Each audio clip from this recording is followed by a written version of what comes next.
Hey, I've got a question for you. So, Um, you know how a lot of times people will say the Lord loves you no matter what.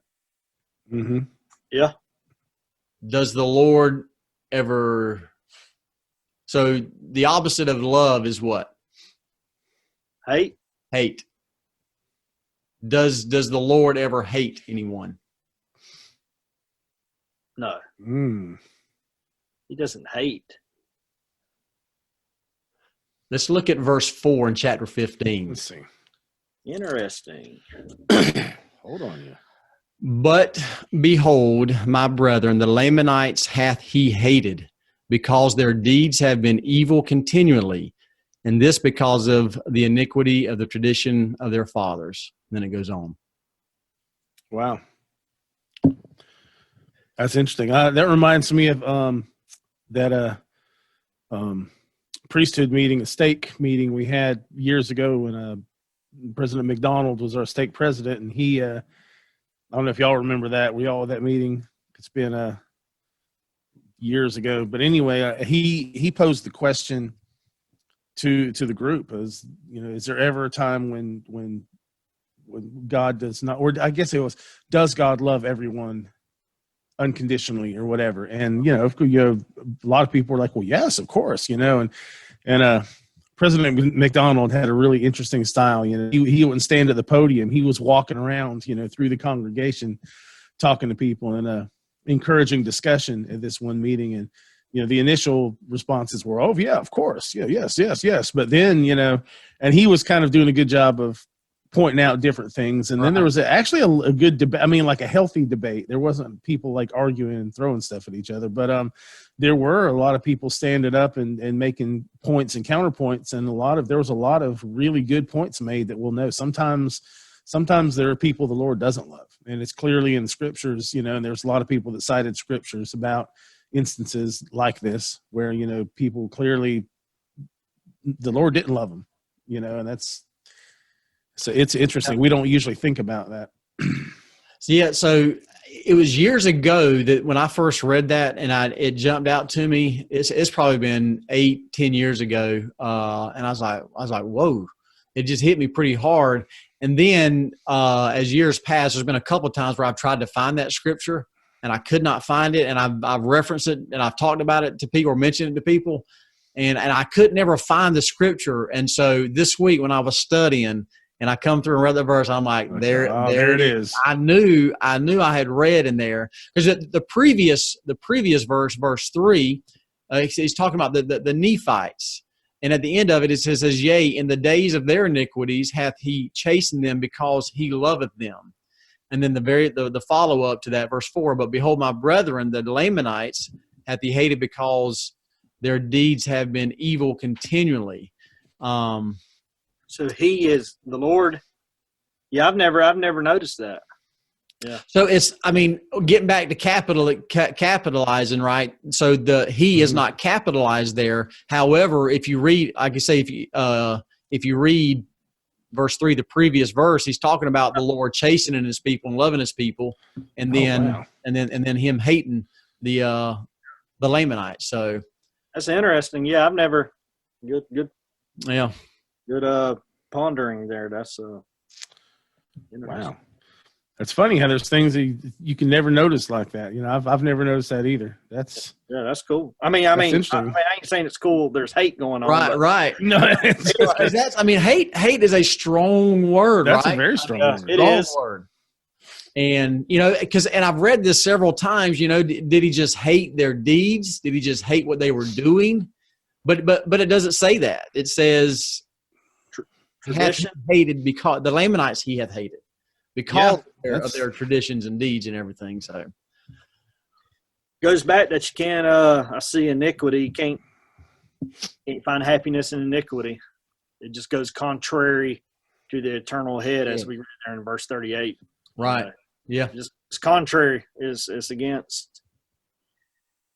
And it does say, it's interesting to me that it says that just the Lamanites and the Nephites is a general term, and it makes me wonder if he actually did hate individuals specifically, or if it was just the people as a whole. kind of, like, well, I hate these people.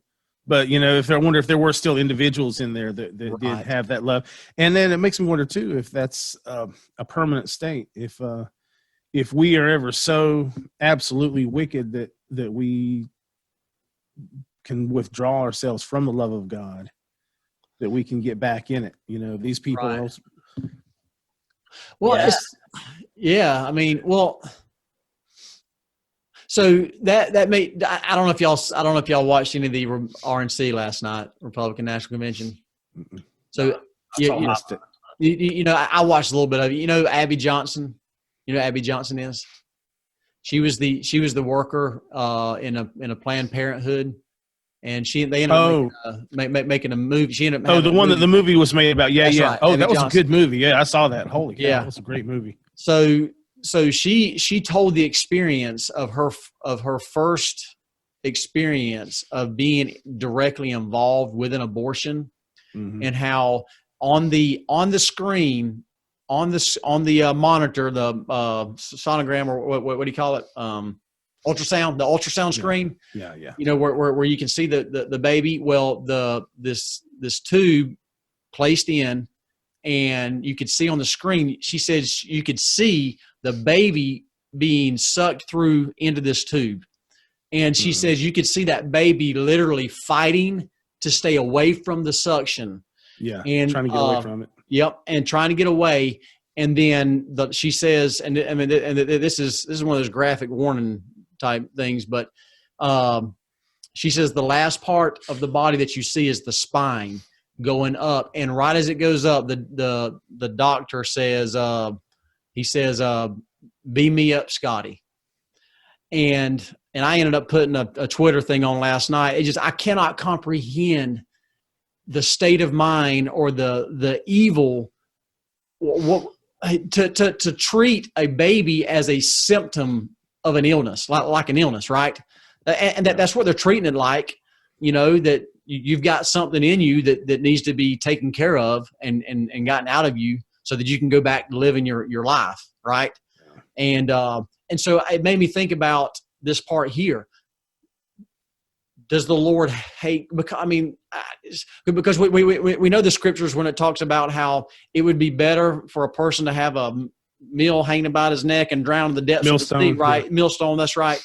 Than to hurt my little children. Yeah. And so when these abortions are taking place, and especially the people that just, I don't know, I don't have words for it, and just wondering if there's hate involved with that, Anyway. That's sad. There's a lot of good discussion to be had there. Yeah. There's no easy answers to that. It's rough, man. It's really, really, it's never an easy situation. And I think most people that support abortion, if you kind of confront them with it, they'll say that, well, yeah, it's a horrible thing and it's awful and nobody wants to do this, but to take it so lightly and to make, like the whole "beam me up, Scotty," to make a jest of something like that, right, is it shows a level of just desensitization. Right. Somebody's done this horrible act so many times, and it's not even, they could just joke about it, and right. So doesn't even bother them, doesn't faze them. Yeah, so callous. Yeah. Yeah. Anyway, that's another podcast. Yeah, that's a whole nother discussion there too. That's a big one. The interesting scripture there. I've never noticed that. Noticed that. Scan right through that. Yeah. So maybe another short clip. This would be a good point for discussion. If anybody listening to this right now, give us your thoughts. Get on Facebook, get on the group, and post some comments about it. Let us know what you think. Yeah.